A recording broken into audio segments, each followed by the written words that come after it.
Hello and welcome to the channel. If you're a returning guest, welcome back. Glad to have you. If you're new, thrilled that you're here, thrilled you found my channel, and willing to check some stuff out. So if you would, give a subscribe so you don't miss any of my videos and future content. So in today's video, we're going to be going over a bit of Python, and we're going to be looking at a process called multiprocessing. I'm going to tell you the difference between multi-threading and multiprocessing, and then I've got a script and I'm going to show you without using it and with using multiprocessing. So if you've been around my channel for a bit, you know I do a lot of walkthroughs and other hacking related material. You may be asking, how is this related? It ties into a concept that I believe in and that I like to practice called living off the land. And also because I believe that I should try to show things to encourage people who are new to venture beyond just using the standard scripts and tools that are available to everybody. So living off the land, going with that first, basically just means when you get into a box and say if you're trying to pivot around a network or something, right? Or even just trying to privilege escalate. You're not always going to have the tools you're used to using and the scripts you're used to using on the machine. And you may not be able to get them over there. Or even if you can, there may not be the right things in place for you to run them correctly. So the idea is to understand how to use things like Bash, Python, and other built-in tools to the operating system to do what you need to do. And on the aspect of trying to help new people grow, there's a concept in the hacking community that's been around for I think just about as long as the community has been around called script kiddie. Now there's one thing when you're starting out, you're going to be a script kiddie because you've got to rely on tools made by other people because you're learning, you're developing your knowledge and your skills. The problem where it becomes bad is when that's all you ever do and you get stuck there. And from a growth perspective, you're not learning actually about the process you're doing. And that's one thing I really believe on, really want to encourage people to learn more about. You know, like I recently made an automated SQL tool. Okay, well, what's the process of doing that? It's understanding how the headers work with website communication. It understands how to properly create payloads. How does that work with web page communications? There's a lot of layers to it, but in the end, it helps you to become a better hacker. So you start with the tools, you learn how to function beyond the tools and do your own stuff. And when you circle back to using the tools, you actually become better at them because you understand more of what it's doing. So it's kind of a cycle thing that feeds itself, and it really helps you to grow if you're actually willing to put some effort into it. So with all that, just want to say too, if you stay to the end of the video, I've got a small channel update going into the end of the season here at the time of recording and some stuff that's going on. So let's hop into the code.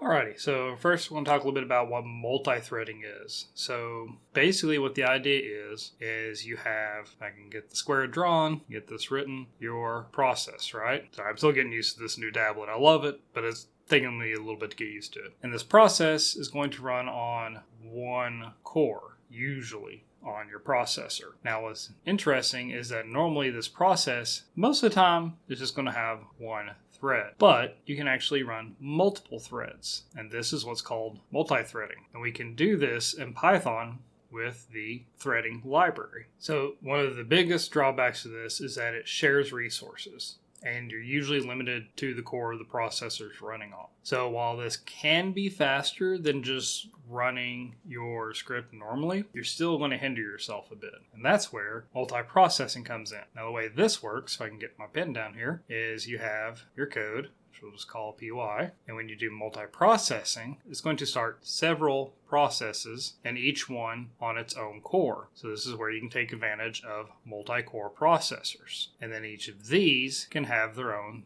threads. Now the advantage of this is that each process has its own resources, and this can run in parallel, whereas in multi-threading it cannot run in parallel. It looks like it is, but it's not. So this allows things to go a lot faster and is able to utilize resources in the machine better. So let's hop over into the code and I'll show you what I'm talking about. So here we are in VS Code, and this is just something I've been working on just for fun, playing around with some libraries and stuff like that. And at the core of it, what we're doing here is we're running a process. We're doing ping, sending one packet with a wait time max of 1 second. And what I'm doing is I'm iterating through the /24 network range. So you can see this 1 through 255. And all I'm doing is seeing if that IP address is up. And that's what this, looking for this 100% and test out, is seeing it is 100% received. And if it does, then it prints out the IP address and found. And I have it set in between this to kind of capture the amount of time it takes. So at the end, you can print out and show you how long it takes. Now, because this one takes so long, I went ahead and ran it. So as you can see here, it found all the devices online on my network right now, and it took a total of 243.5 seconds to run. With multi-threading, this can usually get down to around 100 seconds or so on my machine, maybe a little less since I just got done upgrading my processor and a few other things. But what I really want to show you is this one, which uses the multiprocessing. Now, it takes a little bit more to set it up, and I use the lock function here for printing out so things are better organized and also haphazard to the screen. It's not perfect with the way I've got it set up, but it does what I want it to. So basically, the easiest way to use multiprocessing is just import the library itself, and then, like in my case with wanting to do an IP range, you make a function to do it. You got your communicate here, and then to check if you got your 100% packets received and all that stuff. And this I'll go into another time if you want me to delve a little bit more into using process. But basically, this just says, hey, only one process can print to the screen at a time. But back to the easy way that I found to use multiprocessing. Set up a for loop for a list, an array. In this case, I'm using a range of numbers. Then you set your variable. You go multiprocessing.process. Target is always going to be the function you want to call. And then args is the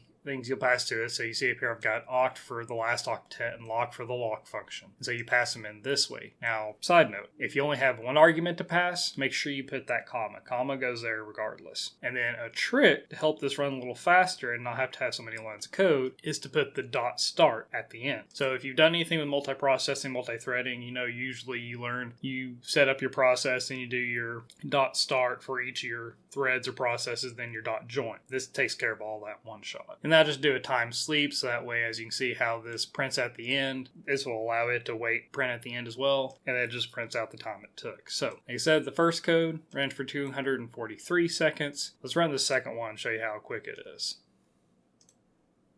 Now, factoring in that I added a half a second delay, this actually took 0.053 seconds to process. Now, it's a little misleading. For those of you who are keen observationists, you realize that this part right here, actually getting the data back and processing it, took a little over a second, which is true. What took less than a second to do was to spawn all the processes. Now, right now, I currently have a machine that is a 12-core, 24-thread processor. And the neat thing that I like about Linux, I think Windows technically does this too, is that when it loads all of those cores and threads to be accessed by the system, it essentially counts each of those threads as its own CPU core. So the machine thinks I've got a 24-core processor. And as you can see, if you look through here, the only one it didn't find here is this 27. And it's probably because I needed to have the wait time a little bit longer. I know what this device is. It's a smart TV that I have, and it's always been slow to respond. But for everything else, it found everything just fine. I'm really happy with this. Overall, this isn't too bad. You could actually slow this down a little bit. You could actually increase the wait time to 2 seconds. You know what? Let's do that and see how long it takes. Let's clear this out. Let's run. All right, so there you go. You can see it found that 103, it found the 27, and it took the same amount of time to process everything. And as far as getting the data back and processing it, it took probably less than half a second extra to do. So I think this is pretty neat. And to put it in perspective, when I run Nmap on my home network just to check for devices and stuff like that, it usually takes about 2.5-3 seconds for it to do its full run when just doing the -sn option. Alrighty, so here we are on my terminal. If I just do nmap sn and tell it to do full network like that. Guess it helps if I spelled nmap correctly. Alright, so there you see, found 11 hosts in 2.43 seconds. So we take a look, we got the 197, 184, 170, there's the 103. I don't see this 237 listed here, so that's one address it did miss, but it did grab that 27. So yeah, overall, they pick up the same. My script picked up an extra one, and off the top of my head, I don't know what that device is. I'll have to look into it. I didn't know Malik, it's probably my cell phone. But yeah, this is kind of an interesting process. Gives you some understanding of how to build a tool yourself. Say you're in a situation where you can't use Nmap or any other tool to scan, but you've got Python, you can just make your own scanner. Short little video showing you the basics and an introduction to the concept there. Hope you found it interesting. Hope it gives you some ideas to play around with your own scripts. And just some quick little updates on the channel. I have been doing 2 videos a week. I'm going to roll back to one throughout the holiday seasons. One is just the holiday seasons where I'm living at the time of recording this. And two, I might be changing jobs. I have, at the time of this recording, in the next few days, I have a second round interview for a data analyst position, which is kind of cool. It's one of the positions I'd like to go in. So see if I get it. And if I do, it's going to be a change of work schedule and stuff like that. So I need some time to readjust and kind of see where things are going to fall. And at the same time, I've been continuing going through training internally in the company to become an internal pen tester. Yeah, there's just some little things going into the season. You'll see the channel slow down a little bit. I guess that's just external factors that are causing it. So if you made it to the end of the video, I really appreciate it. Please give the video a like and subscribe to the channel. And let me know down in the comments, have you played around with the multi-processing function before? Would you like me to showcase some other things about it and using it in different ways? And one thing I've thought about doing was going back to like the SQL script that I wrote and applying it there. I do plan on hitting up more boxes as always. I've been